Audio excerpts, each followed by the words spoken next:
নমস্কার। আধিপত্য বিস্তার নিয়ে বিএনপি নেতা খুন। আপনারা যেটা আমি বলেছি সঠিক শুনেছেন। গতকাল রাত ১০টার দিকে ঝিনাইদহের শৈলকুপা উপজেলার তামান্না গ্রামে বিএনপির দুই পক্ষের মধ্যে সংঘর্ষ ঘটে আধিপত্য বিস্তার নিয়ে, অর্থাৎ নিজেদের অস্তিত্ব বা আধিপত্যকে কেন্দ্র করে বিরোধ হয় এবং বিরোধের জেরে দুই পক্ষের মধ্যে সংঘর্ষ হয়। সংঘর্ষে বিএনপির এক নেতা অন্য বিএনপির নেতার হাতে নিহত হয়। গতকাল রাত ১০টার দিকে সংঘর্ষটি হয় ঝিনাইদহ জেলার শৈলকুপা উপজেলার তামান্না গ্রামে। যে ব্যক্তি নিহত হয় তার নাম মন্টু বিশ্বাস। এ ধরনের ঘটনা অপ্রত্যাশিত। প্রায় ঘটনাগুলো শোনা যায় দলীয় লোকের হাতে দলীয় লোক খুন।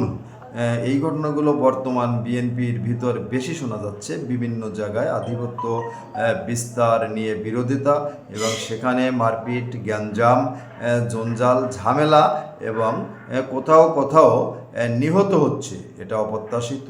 এ ধরনের ঘটনা দেশের জন্য, দেশের জনগণের জন্য, এলাকার জন্য, ওই উপজেলার জন্য, জেলার জন্য ক্ষতিকর। অতএব আমরা আশা রাখব, আমরা খুন চাব না, আমরা শান্তি চাব, আমরা আপোষ চাব, আমরা আলোচনার মাধ্যমে যে কোনো সমস্যার সমাধান আমাদের করতে হবে।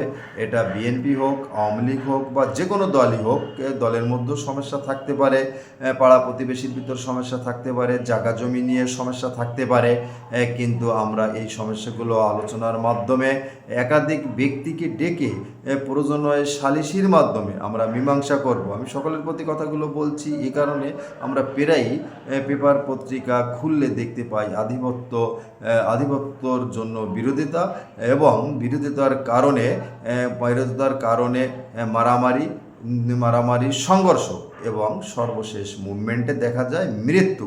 এই ঘটনাগুলো বর্তমান বিএনপির ভিতর বেশি ঘটছে। অতএব তাদের সংগঠন, যারা দলীয় নেতাকর্মী আছে, বিশেষ করে সিনিয়র নেতৃবৃন্দ সিদ্ধান্ত নেবে কিভাবে এগুলো কমানো সম্ভব হয়। এটা আমরা আশা রাখবো। যেহেতু সবার উপরে মানুষ সত্য, তাহার উপরে নাই। প্রত্যেক মানুষ যাতে সুন্দরভাবে থাকতে পারে, সুন্দরভাবে বসবাস করতে পারে এবং বেঁচে থাকতে পারে, বেঁচে থাকার অধিকার সকলের। আইন আমরা কেউ হাতে তুলে নেব না। আজকে পর্যন্তই। আপনারা আপনাদের মতামত কমেন্ট বক্সে উল্লেখ করবেন। সকলে ভালো থাকবে। নমস্কার।